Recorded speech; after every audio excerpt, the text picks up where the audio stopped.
उसने पसीने से तरबतर होते हुए किचन में खाना बनाने में खुद को बिजी कर रखा था, जबकि मेरी पत्नी उर्मी अंदर कमरे में आराम कर रही थी। उर्मी की तबीयत कुछ दिनों से ठीक नहीं थी, इसलिए वो कमरे से बाहर बहुत कम ही निकलती थी। इन्हीं दिनों नीलम ने पूरे घर की जिम्मेदारी अपने कंधों पर उठा रखी थी और इस समय भी वो किचन में जाने कब से लगी हुई थी, खाना बनाने की तैयारी कर रही थी। आज संडे था तो मेरी छुट्टी थी। मैं हॉल में बैठा उसे ध्यान से देख रहा था, क्योंकि हमारा किचन ओपन था और मैं उसे साफ देख सकता था। वो जल्दी जल्दी खाना बनाने में लगी हुई थी, आटा गूंदने में लगी थी और उसके चेहरे पर कुछ आवारा लटें खेल रही थीं, जैसे उसके गालों को छूने का बहाना ढूंढ रही हों।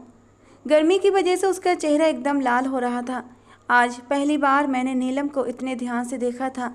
हालांकि वो पिछले 10 सालों से हमारे घर में रह रही थी और कभी मुझे एहसास ही नहीं हुआ कि नीलम कब जवान हुई और कब उसकी मासूमियत में वो गुलाब जैसी ताजगी आ गई थी। मेरी निगाहें जैसे उसकी ओर से हटी नहीं रही थीं और मैं ख्यालों में न जाने कहाँ खो गया था। उसकी खूबसूरती को देखकर मेरा मन बहकने लगा था। अचानक उर्मी की आवाज़ ने मुझे चौंकाया था। वो धीरे धीरे चलती हुई ड्राइंग रूम में आई थी। उसे देखकर मैं जल्दी से उठा। मैंने कहा, उर्मी, तुम्हारी तबीयत ठीक नहीं है, तुम बाहर क्यों आई? कुछ चाहिए तो मुझे बोल देती या नीलम को बुला लेती। उर्मी की आवाज़ सुनकर नीलम ने भी पलटकर देखा था। कहने लगी, दीदी, आपने क्यों तकलीफ़ की? मुझे बता देती, मैं दे देती आपको जो चाहिए था। उर्मी ने हल्की मुस्कान के साथ कहा, अरे नहीं, तुम लोग इतना परेशान मत हो। अंदर मेरा मन घबरा रहा था, इसीलिए मैं बाहर चली आई। उर्मी की बात सुनकर नीलम ने सुकून की सांस ली थी और दोबारा से अपने काम में बिजी हो गई थी। मगर मेरी नज़रें जाने क्यों नीलम के ऊपर से हटी नहीं रही थीं। उर्मी के एहसास से मैंने जल्दी ही खुद को संभाला और उससे बातचीत में लग गया। थोड़ी ही देर में नीलम ने खाना लगा दिया। हम तीनों ने हल्की फुल्की बातों के साथ खाना खाया। खाने के बाद नीलम ने उर्मी को दवाई दे दी और वो अपने कमरे में जाकर आराम करने लगी। आजकल मौसम बदल रहा था, जिससे उर्मी को ठंड लग गई थी और हल्का बुखार भी आ गया था। नीलम ने ही सारा घर संभाला हुआ था और घर की पूरी जिम्मेदारी उसके ही कंधों पर थी। खाना खाकर उर्मी अपने कमरे में सोने के लिए चली गई थी और मैं ड्राइंग रूम में बैठा हुआ था। सारा किचन समेटने के बाद जब नीलम अपने कमरे में जाने लगी तो मैंने अचानक उसे पुकारा था, नीलम। मेरी आवाज़ सुनकर वो तुरंत रुक गई। नीलम मुस्कुराते हुए कहने लगी, जीजू, कहिए, क्या बात है? मैंने हल्के से कहा, 1 कप चाय बना दो, सर में तेज दर्द है। मेरी बात पर वो हल्का सा हंसी थी। कहने लगी, जीजू, आप भी दीदी की तरह बीमार मत पड़ जाना, वरना मैं दो बीमारों की सेवा कैसे कर पाऊंगी? कहीं मैं खुद भी बीमार न पड़ जाऊं। ये कहकर वो किचन की तरफ चली गई थी और मेरे लिए चाय बनाने लगी। मेरा मन बिल्कुल भी नहीं कर रहा था कि नीलम मेरी आंखों के सामने से दूर जाए। थोड़ी ही देर में उसने चाय का कप मेरे सामने बढ़ाया। बेध्यानी में मैंने अपना हाथ उसकी ओर बढ़ाया और जानबूझकर अपनी उंगलियों से उसकी मुलायम मोमी उंगलियों को छुआ था। उसकी छुअन ने मेरे शरीर में जैसे बिजली सी दौड़ा दी थी, लेकिन शायद नीलम ने इस बात को महसूस नहीं किया। वो सामान्य अंदाज में ही खड़ी हुई थी, जैसे कुछ हुआ ही ना हो। चाय का कप मेरे हाथ में देकर वो अपने कमरे में चली गई और मैंने आंखें बंद कर ली थीं। मैंने चाय टेबल पर रख दी थी, लेकिन मेरी आंखें बंद थीं और फिर से मैं नीलम के ख्यालों में खो गया था। अभी भी मुझे उसकी छुअन का एहसास हो रहा था। मेरे दिल में उसके लिए एक अनजानी सी ख्वाहिश जागने लगी थी। उसके मखमली वजूद को बाहों में भरने की इच्छा मेरे भीतर हावी होने लगी थी, लेकिन मेरा दिमाग मुझे रोकने की कोशिश कर रहा था। तुम पागल हो गए हो, ये कैसी गिरी हुई हरकत सोच रहे हो? वो तुम्हारी छोटी बहन जैसी है, बल्कि तुम्हारी बेटी जैसी है। वो बस 17-18 साल की मासूम लड़की है और तुम 40 साल के एक समझदार और मैच्योर मर्द हो। मेरा दिल और दिमाग आपस में झगड़ रहे थे, लेकिन मेरा दिल बस नीलम को पाने की जिद पर अड़ा हुआ था। आखिरकार मैं वहीं सोफे पर लेट गया। चाय वैसे ही मेरे सामने टेबल पर रखी ठंडी हो रही थी। मुझे चाय पीने का मन भी नहीं था। मैंने तो बस नीलम को कुछ देर रोकने के लिए चाय बनवाने को कहा था। ख्यालों में मैं बस 60 साल की मासूम नीलम को याद कर रहा था, जब उर्मी उसका हाथ पकड़कर हमारे घर लेकर आई थी। दोनों बहनें उस समय गहरे सदमे में डूबी हुई थीं। नीलम तो रो रो कर खुद को हलकान कर चुकी थी। वो बस 8 साल की बच्ची थी। हमारी शादी को तब 2 साल हो चुके थे। उर्मी और नीलम अपने माँ बाप की इकलौती बेटियां थीं। उनका कोई भाई नहीं था। उनके पापा भी कुछ साल पहले इस दुनिया से चले गए थे। अब बस उनकी माँ थी जो अपनी दोनों बेटियों की देखभाल कर रही थीं। मेरी और उर्मी की अरेंज मैरिज हुई थी, लेकिन जब मैंने पहली बार उर्मी की तस्वीर देखी थी तो उसकी खूबसूरती ने मुझे जैसे दीवाना बना दिया था। रिश्ते की बात कराने वाली आंटी ने जब उसकी तस्वीर मुझे दिखाई तो बिना सोचे समझे मैंने हाँ कह दी।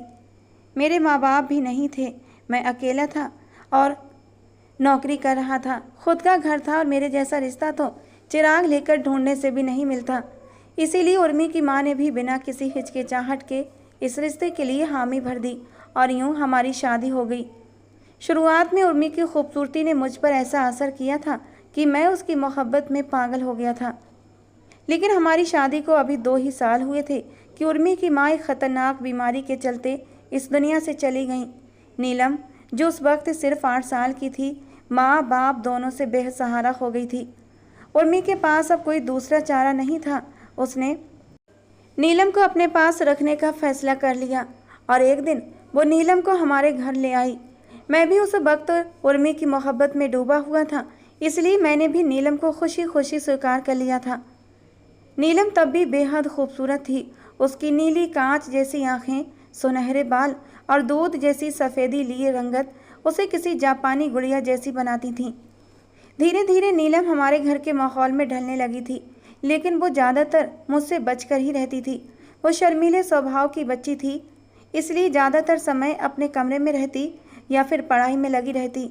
मैं भी उर्मी की मोहब्बत में उस वक्त सिर से लेकर पैर तक डूबा हुआ था कि कभी नीलम पर ध्यान ही नहीं दिया।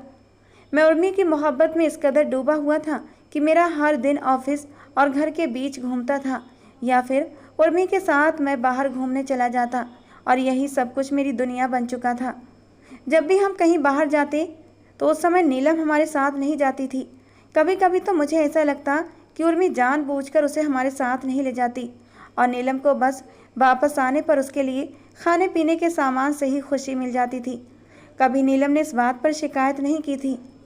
आज मेरी छुट्टी का दिन था और जब मैंने आज नीलम को देखा तो बहुत कुछ बदल गया था। हालांकि मैं पहले भी उससे कई बार मिलता था, लेकिन आज उसे देखने का नज़रिया कुछ और था। वो दिनों दिन और भी खूबसूरत होती जा रही थी। आज उसकी खूबसूरती ने मेरे दिल पर गहरा असर किया था। कुछ देर के लिए मुझे अपने ही विचारों पर शर्मिंदगी हुई थी कि कैसे मैं नीलम के बारे में ये सब सोच सकता हूँ, जबकि वो तो मेरी साली थी, एक बेसहारा बच्ची थी जिसे मैंने खुद सहारा दिया था। मेरे दिलो दिमाग के बीच एक गहरी जंग छिड़ी हुई थी। उर्मी मुझसे बहुत मोहब्बत करती थी और हमेशा से मेरे साथ खड़ी रही थी। मेरे हर छोटे बड़े काम में मेरी मददगार थी। वो सबके सामने बड़े गर्व से कहती कि मैं उसे सच्ची मोहब्बत करता हूँ, मगर उस पल मुझे कुछ भी याद नहीं था, न उर्मी का प्यार न उसकी मोहब्बत। मेरे दिमाग में बस नीलम थी।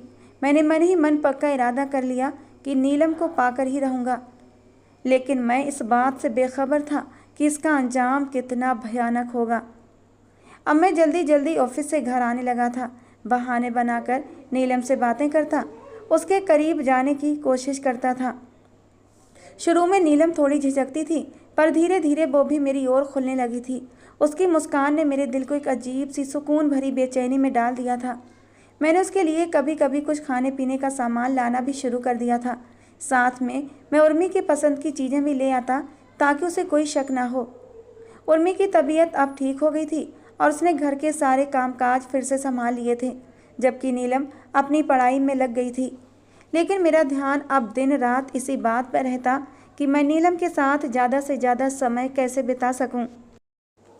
रात को हम तीनों साथ बैठकर लूडो खेल रहे थे, तो मैं मौका देखकर कभी उसकी उंगलियों को हल्के से छू लेता या उसके कंधे पर हाथ रख देता। उसका मखमली एहसास मुझे अंदर तक छू जाता और मैं इस एहसास में खो जाता था। यहाँ तक तो सब सामान्य था, लेकिन एक बार तो बातों बातों में मैंने नीलम की गुलाबी नरम गालों को अपने हाथों से छू लिया था और मेरे दिल में एक अजीब सी हलचल मच गई थी। कुछ देर बाद उर्मी को नींद आने लगी। वो कहने लगी, चलो अब सोने का वक्त हो गया है, सुबह जल्दी उठना है, छोड़ो अब ये गेम वगैरह। लेकिन मेरा इरादा अभी और ज़्यादा रुकने का था। नीलम भी कहने लगी, क्या दीदी, इतने दिनों बाद तो खेल रहे हैं, खेलने दीजिए ना। अगर आपको नींद आ रही है तो आप जाकर सो जाइए, हम अभी थोड़ा और खेलते हैं। उर्मी नींद से बेहाल थी, उसकी आंखें पूरी तरह बंद हो रही थीं, इसलिए वो उठकर अपने कमरे में चली गई। अब हॉल में बस मैं और नीलम बचे थे। मुझे ऐसा लगा जैसे कोई था जो अब बंधन टूट चुका था। अब मुझे खुद पर कोई रोक टोक करने वाला नहीं था। मैं धीरे धीरे नीलम के करीब जा रहा था, बिना कुछ कहे। कभी उसके हाथों को छूता, कभी उसके बाजू पर हाथ फेरता, लेकिन नीलम शायद अभी मेरे इरादों को समझ नहीं पाई थी। मेरा दिल धड़क रहा था और बेचैन था। फिर अगले ही पल जब मैंने नीलम को उसकी कमर से पकड़कर अपनी ओर खींचा, तब उसे शायद कुछ एहसास हुआ था। उसने चौंक कर मेरी ओर देखा, फिर जल्दी से उठकर खड़ी हो गई। कहने लगी, जीजू अब मैं भी सोने जा रही हूँ, काफ़ी रात हो गई है। वो बिना रुके अपने कमरे में चली गई। मुझे लगा कि शायद नीलम को शक हो गया है और वो उर्मी को सब कुछ बता देगी, लेकिन ऐसा कुछ भी नहीं हुआ था। अगले दिन नीलम एकदम सामान्य अंदाज में मुझसे और उर्मी से बातें कर रही थी। वो हंस हंस कर बातें कर रही थी और फिर कॉलेज के लिए निकल गई। नीलम ऐसी ही थी, लापरवाह और एकदम मासूम सी। उसे सामान्य अंदाज में देखकर मेरे दिल को सुकून आया था। मैंने सोचा शायद मेरा डर बेवजह था। उस दिन मुझे फिर से नीलम के करीब जाने का मौका मिला। जब मैं ऑफिस से आया तो मैं सीधा किचन में गया, ये जानते हुए कि इस समय नीलम शायद किचन में होगी। लेकिन किचन में उर्मी थी और उसे देखकर मेरा सारा मूड बिगड़ गया था। बातों बातों में मैंने पूछ लिया, नीलम कहाँ है? उर्मी कहने लगी, नीलम हमारे कमरे में सो रही है। असल में उसके कमरे का एसी ख़राब हो गया था और वो कॉलेज से आई तो उसके सिर में दर्द हो रहा था, तो मैंने कह दिया कि हमारे कमरे में जाकर सो जाए। मैंने चेहरे पर कोई भाव नहीं आने दिया। उर्मी कहने लगी, वैसे तुम आज इतनी जल्दी क्यों आ गए? मैं क्या कहता, उर्मी को क्या बताता कि नीलम का एहसास अब मेरे दिल को चैन नहीं लेने देता। मैंने बहाना बना दिया कि आज ऑफिस में ज़्यादा काम नहीं था, इसलिए जल्दी आ गया। उर्मी कहने लगी, अच्छा ठीक है, तुम रुको, मैं नीलम को उठाकर आपके लिए चाय बनाती हूँ। वैसे भी नीलम भी काफ़ी देर से सो रही है, वो भी उठकर चाय पी लेगी। मैंने उसे रोकते हुए कहा, नहीं उर्मी, उसे सोने दो, मैं बाहर बैठता हूँ, चाय पीकर टीवी देखता हूँ। मैं फ्रेश होने का बहाना बनाकर कमरे में चला गया। अंदर से दरवाज़ा धीरे से बंद कर लिया था और फिर बिना कुछ सोचे समझे नीलम की चादर का एक कोना हटाकर मैं उसके बगल में लेट गया। उसकी खुशबू से मेरा दिल मचल उठा। नीलम मेरे इतने करीब थी कि मैं उसे छू सकता था, उसे अपने पास खींच सकता था। और फिर मैंने अपनी सोच को हकीकत में बदलने का फैसला कर लिया। मेरे हाथ अचानक नीलम की कमर पर लगे थे और मैंने खींचकर उसे अपने करीब किया था और उसे अपने लबों से चूम लिया था। उसकी इतनी सी संगत पर ही मैं मदहोश हो उठा था। लेकिन इस अचानक हमले पर नीलम हड़बड़ा गई थी। उसने झट से अपनी आंखें खोल दी। मुझे देखकर वो एकदम हैरान हो गई थी, डर गई थी। इससे पहले वो चीखती, मैंने उसके मुंह पर अपना हाथ रख दिया। मैंने कहा, देखो नीलम, प्लीज़ चीखना मत, वरना तुम्हारी दीदी अंदर आ जाएगी। आई एम सॉरी, मुझे नहीं पता था बेड पर तुम हो। मैं तो बेड पर उर्मी को समझ रहा था। और नीलम इतनी सीधी साधी मासूम थी कि उसने मेरी बातों पर विश्वास कर लिया। वो इशारे से कह रही थी कि मुझे छोड़े तो सही। मेरा मन तो नहीं हो रहा था, लेकिन मजबूरन मैंने उसे छोड़ दिया और वो बेड से उतरकर एकदम नीचे खड़ी हो गई। कहने लगी, कोई बात नहीं जीजू, गलती मेरी ही थी, मैं भी ना जाने कब से आपके बेड पर सो रही थी। वो एकदम गेट की तरफ बढ़ने लगी। मैंने कहा, अच्छा नीलम, अपनी दीदी को इस बारे में कुछ मत बताना, बेकार में उल्टा मुझसे ही लड़ना शुरू कर देगी। हालांकि जो कुछ हुआ वो एकदम अनजाने और गलत फहमी के चलते हुआ था। नीलम कुछ घबराई हुई थी, कुछ परेशान भी थी। कहने लगी, कोई बात नहीं जीजू, मैं दीदी को नहीं बताऊंगी। और मैं हल्के से मुस्कुरा दिया था। मेरे चेहरे पर एक शैतानी मुस्कुराहट आई थी। ये लड़कियां भी कितनी भोली होती हैं, जरा सी बातों में फिसल जाती हैं। मैं उसी तकियों को अपनी बाहों में भरकर लेट गया जिस पर अभी नीलम लेटी हुई थी। कुछ देर पहले नीलम मेरी बाहों में थी, यह ख्याल ही मुझे अंदर से गुदगुदाने के लिए काफ़ी था। लेकिन अब मैं और ज़्यादा नीलम से दूर नहीं रह सकता था। एक दिन ऑफिस से वापसी पर मैंने उर्मी और नीलम की मनपसंद रबड़ी ली थी। दोनों बहनों को रबड़ी बहुत पसंद थी। रास्ते में मैंने रबड़ी में थोड़ी सी बेहोशी की दवा मिला दी थी। दोनों बहनों ने बहुत ही चाव से वो रबड़ी खाई थी और मुझे थैंक्स भी कहा था। थोड़ी देर बाद दोनों बहनें नींद में झूमने लगीं। मैंने कहा, उर्मी क्या बात है, आजकल तुम्हें बहुत जल्दी नींद आने लगी है। लेकिन आज तो नीलम को भी नींद आ रही है। चलो भाई जाओ सो, मैं तो अभी कुछ देर टीवी देखूंगा। वो दोनों उठकर अपने अपने कमरे में चली गई थीं। कुछ देर बाद मैं कमरे में आकर देखा तो उर्मी बेखबर सो रही थी।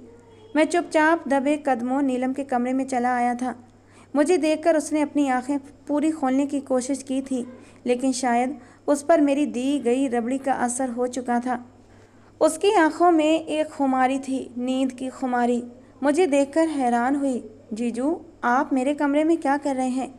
नींद के मारे उसकी आवाज़ उसका साथ नहीं दे रही थी, लेकिन मैं तो आज सब कुछ कर लेना चाहता था, नीलम को पा लेना चाहता था। मैंने आगे बढ़कर उसे अपने बाजुओं में ले लिया था। मेरी हरकत पर नीलम घबराई थी।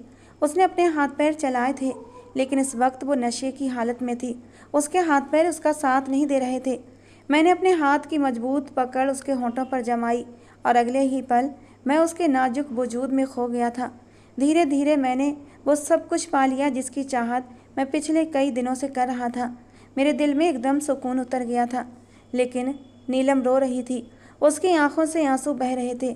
रोते हुए कहने लगी, आपने आपने बहुत गलत किया है। आप ऐसा कैसे कर सकते हैं जीजू? मैं तो आपको अपना बड़ा भाई मानती थी। बचपन से आपने मुझे पाला पोसा है और आपने ही मेरी इज्जत। ये कहते कहते नीलम वहीं लुढ़क गई थी और बेहोश हो चुकी थी। ये सब कुछ देखकर मैं कुछ पल के लिए घबराया था, लेकिन जल्दी ही मैंने खुद को संभाला। मैंने नीलम का हुलिया ठीक किया और उसे आराम से बेड पर लिटाकर उससे चादर उड़ा दी थी और अपने कमरे में आकर लेट गया। सुबह मेरी आँख खुली तो उर्मी मेरे बराबर ही सो रही थी, लेकिन बाहर से किचन से कुछ खटपट की आवाज़ें आ रही थीं। मैं बाहर निकल कर आया तो नीलम किचन में थी। मुझे देखकर घबराई, आंखों से आंसू बहने लगे। मैं दोबारा से उसके करीब हुआ, खींचकर उसे अपनी बाहों में ले लिया। वो मुझसे बचने की कोशिश कर रही थी। मैंने कहा, देखो नीलम, जो कुछ हुआ इसके बारे में अपनी दीदी को बताने की कोशिश भी मत करना और ये सब कुछ ऐसे ही चलने दो। अब रोज़ मैं तुम्हारे पास आया करूँगा। यार, तुम्हारी खूबसूरती ने तो मुझे पागल बना दिया है। तुम्हारी बहन तो अब बूढ़ी हो चुकी है, लेकिन कोई बात नहीं, तुम हो ना, क्या हुस्न पाया है तुमने। वो मुझे धक्का दे रही थी, रो रही थी, कहने लगी, आप बहुत बुरे हैं, मैं दीदी को सब कुछ बता दूंगी। उसकी इस बात पर मुझे गुस्सा आया था। मैंने गुस्से से उसका जबड़ा पकड़ा। मैंने कहा, क्या कहा? दीदी को बताओगी? अगर तुमने ऐसा किया तो मैं तुम्हारी दीदी को हमेशा हमेशा के लिए सुकून की नींद सुला दूंगा। उसके बाद तुम होगी और मैं होऊंगा, और फिर हमारे बीच की रुकावट बनने वाला कोई नहीं होगा। मेरे लिए तो और भी ज़्यादा आसानी हो जाएगी। अगर अपनी दीदी को जिंदा देखना चाहती हो तो भूल कर भी ये बात अपनी दीदी को मत बताना। और हाँ, आज रात भी दरवाज़ा खुला रखना। ये कहकर मैं उसे धक्का देकर कमरे में वापस आ गया था। उस दिन के बाद से तो मैं शेर हो गया था। मुझे किसी का डर नहीं था। मैंने नीलम को इतना डरा धमका दिया था कि अब वो मेरे सामने बेबस थी। मैं रात को कमरे में जाता, अपनी ख्वाहिश पूरी करता और नीलम को रोता सिसकता छोड़कर अपने कमरे में आ जाता। दिन ब दिन नीलम कमज़ोर होती जा रही थी। उसकी गुलाबी रंगत पीली पड़ने लगी थी। उर्मी भी उसकी हालत को महसूस कर रही थी। कहने लगी, क्या बात है नीलम, तुम आजकल कुछ ज़्यादा ही परेशान रहती हो, कमज़ोर भी हो गई हो। चलो मैं तुम्हें डॉक्टर के पास लेकर चलती हूँ। लेकिन नीलम ने आंखों में आंसू भरकर मना कर दिया। नहीं दीदी, मैं ठीक हूँ, बस हल्का सा सर में दर्द है, ठीक हो जाएगा। नीलम एक लड़के को पसंद करती थी, उसके ही कॉलेज का लड़का था। उर्मी कुछ और मतलब समझी। कहने लगी, नीलम क्या बात है, तुम आजकल रोहित की बातें नहीं करती? तुम दोनों का झगड़ा तो नहीं हो गया? अगर तुम कहो तो मैं रोहित की माँ बाप से बात करूं, तुम दोनों की मंगनी कर देती हूँ। इस बात पर जहाँ मैंने उर्मी को चौंक कर देखा था, नीलम ने भी आंसू भरी आंखों से उर्मी की तरफ देखा था। कहने लगी, नहीं दीदी, अब इसकी कोई ज़रूरत नहीं है, मैंने रोहित से शादी नहीं करनी। नीलम की बात सुनकर उर्मी चौंक पड़ी थी, क्योंकि नीलम तो रोहित की दीवानी थी और रोहित भी तो नीलम से बेपनाह मोहब्बत करता था। दोनों ने अपनी मोहब्बत का इकरार उर्मी के सामने कर लिया था और उर्मी ने भी वादा किया था, जल्दी ही मैं तुम दोनों की शादी भी करवा दूंगी। लेकिन आज जब नीलम खुद ही अपने मुंह से रोहित से शादी करने के लिए मना करने लगी तो उर्मी परेशान हुई थी। कहने लगी, लेकिन नीलम, तुम रोहित से शादी क्यों नहीं करना चाहती? क्या उसने तुम्हें कुछ कहा है? मुझे बताओ, मैं उसके कान खींचूंगी। नीलम रोते हुए एकदम उर्मी से चिपक गई थी और मैं एकदम डर गया था कि कहीं वो उर्मी को कुछ बता ना दे। मैं एकदम दोनों के बीच में आया। मैंने कहा, अरे उर्मी, ये इसलिए रो रही होगी कि जब इसकी शादी हो जाएगी तो इसे तुम्हें छोड़कर जाना पड़ेगा, है ना नीलम? मैंने आंखों ही आंखों में नीलम को चेतावनी दी थी कि उर्मी को कुछ मत बताना, वरना। और नीलम एकदम सहम गई थी और अपने कमरे में भाग गई थी। मैंने भी सुकून का सांस लिया था। मैं नीलम को खुद से दूर नहीं होने देना चाहता था। नीलम मेरी ख्वाहिशों को पूरा करने का सामान थी। मेरी हर रात नीलम के साथ गुजरती थी। नीलम के आंसू, नीलम की सिसकियाँ, इन सब की मुझे कोई परवाह नहीं होती थी। मुझे बस अपने मज़े से मतलब था। एक दिन मैं ऑफिस से आया तो घर में नीलम कहीं भी नहीं थी। मैं हैरान हुआ कि नीलम कहाँ चली गई। मैंने उर्मी से पूछा तो वो खाना बनाते बनाते लापरवाही से बोली, अरे वो जो हमारी दूर की मौसी है ना, सरला मौसी, वो वहीं उनके पास गई है। मैंने कहा, लेकिन उनका घर तो दूसरे शहर में है और आज तक नीलम या तुम कभी भी उनके घर नहीं गई। फिर अब नीलम अचानक क्यों चली गई? मुझे बहुत बुरा लगा था ये सुनकर कि नीलम घर पर नहीं है। उर्मी कहने लगी, हाँ, उसका मन थोड़ा घबरा रहा था। मैंने सोचा चलो थोड़ा घर से बाहर निकलेगी तो इसका मन भी बहल जाएगा। मैंने बेचैन होकर पूछा, अच्छा कब आएगी? वो मेरी तरफ हैरत से देखने लगी और मैं एकदम हड़बड़ा गया। मैंने कहा, वो मैं इसलिए पूछ रहा था, नीलम पहली बार हम लोगों से इतनी दूर गई है ना, तो हमारा घर भी एकदम सूना सूना हो गया है। उर्मी कहने लगी, हाँ ये तो है, वैसे 2-3 दिन में आ जाएगी। फिर थोड़ा रुक कर बोली, भगवान ने मुझे अपनी औलाद नहीं दी थी, लेकिन नीलम को देखकर मुझे इस कमी का एहसास नहीं होता था। मैंने उसे अपने बच्चों की तरह पाला था। ये कहते कहते उर्मी की आंखों में आंसू बहने लगे थे और वो मुझे कुछ अजीब सी नज़रों से देखने लगी थी। मैं उसकी नज़रों से हड़बड़ा गया था और जल्दी से अपने कमरे में आ गया। मैंने सोचा चलो 2-3 दिन की बात है, नीलम 2-3 दिन में आ जाएगी।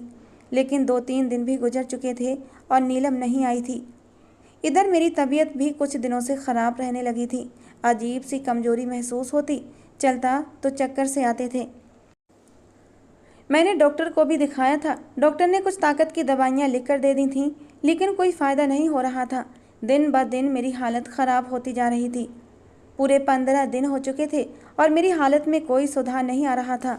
और इधर नीलम भी अब तक घर वापस नहीं आई थी। अब तो मेरे अंदर इतनी कमज़ोरी आ गई थी कि मैं ऑफिस भी बहुत मुश्किल से जाता था।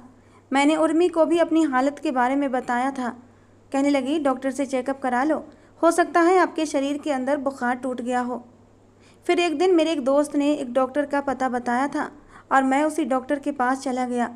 उस डॉक्टर ने मेरा अच्छे से चेकअप किया था और जो रिपोर्ट मेरे हाथों में आई थी, मेरे होश उड़कर रह गए थे, क्योंकि मैं धीरे धीरे मौत के करीब जा रहा था और अब तो मेरे ज़िंदा बचने के भी चांस बहुत कम थे। डॉक्टर नाउम्मीद थे। कहने लगे, आपको सिलो पॉइजन दिया गया है जो धीरे धीरे आपकी बॉडी के इंटरनल ऑर्गन्स को ख़त्म कर चुका है। अब आप कुछ ही महीने के मेहमान हैं। ये सब सुनकर मेरा शरीर कांप उठा था। मेरे पैरों के नीचे से ज़मीन निकल गई थी।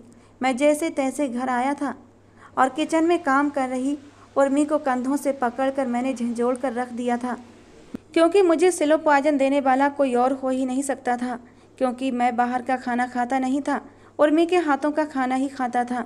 और इस बात का साफ मतलब था कि मुझे स्लो पॉइजन देने वाली उर्मी ही थी। मैंने कहा, क्यों किया तुमने मेरे साथ ऐसा? बताओ क्यों किया? अगले ही पल उर्मी ने मुझे खुद से दूर धक्का दिया था। उसकी आंखों में आंसू भी थे, नफरत भी थी और गुस्सा भी था। कहने लगी, ऐसे आदमी का मर जाना ही ठीक है, ऐसे आदमी को जीने का कोई हक नहीं। अरे मेरी बहन मासूम थी, उसने तो मुझे और आपको ही अपना सब कुछ माना था। मुझे माँ का तो आपको बाप का स्थान दिया था। इतनी सी थी जब उसे मैं इस घर में लेकर आई थी, और आपने क्या किया? मेरी मासूम बहन की इज्जत खराब कर दी। मैं आपको कभी माफ़ नहीं करूँगी, भगवान भी आपको कभी माफ़ नहीं करेगा। आप तड़प तड़प कर मरेंगे, यही आपकी सज़ा है। उर्मी रो रही थी और मैं आंखें फाड़े उसे देख रहा था।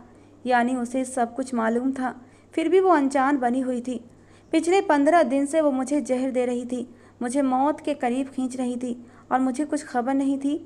वो कहने लगी, नीलम सरला मौसी के घर नहीं गई, बल्कि मैंने उसकी शादी कर दी है रोहित के साथ। रोहित बहुत अच्छा लड़का है, नीलम से बहुत प्यार करता था। नीलम तो मुझे कुछ बताना ही नहीं चाहती थी, लेकिन उस रात मैंने सब कुछ अपनी आंखों से देख लिया था। जब आप रात के 3 बजे कमरे में वापस आए थे, आपके सोने के बाद मैं नीलम के कमरे में गई थी और उस वक्त वो तड़प तड़प कर रो रही थी। मुझे सामने देखकर वो और भी रोई थी।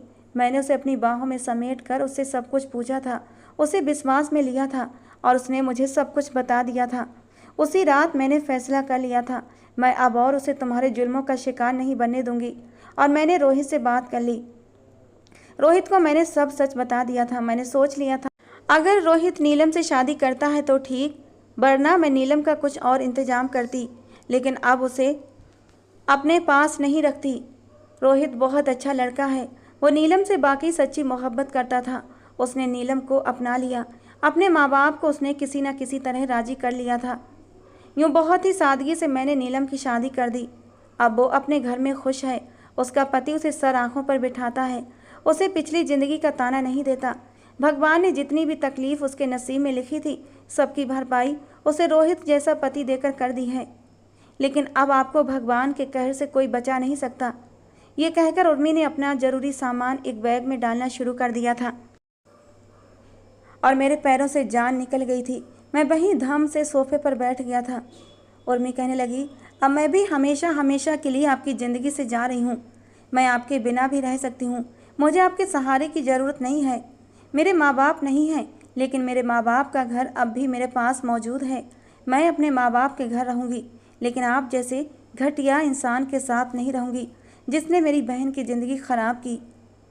ये कहकर उर्मी मुझे वहीं अकेला छोड़कर चली गई थी। मैं उसे आवाज़ें लगाता रह गया, उससे माफ़ी मांगता रह गया, लेकिन उसने मेरी एक भी नहीं सुनी। और आज मैं अपने घर में तन्हा अकेला पड़ा अपने मौत के इंतज़ार में हूँ। धीरे धीरे मौत मेरे करीब आ रही है और मैं चाह कर भी कुछ नहीं कर सकता। मैं फ़ोन कर देता हूँ तो डॉक्टर मेरे घर आता है, मुझे कुछ दवाइयाँ देता है और चला जाता है। लेकिन मुझे अब अपने बचने की उम्मीद नहीं है, क्योंकि अब हर रात हर दिन मैं दर्द से तड़पता हूँ, चीखता हूँ, लेकिन मेरी चीखें सुनने वाला कोई नहीं है। शायद मेरे जैसे इंसान की यही सज़ा है जो मैं झेल रहा हूँ।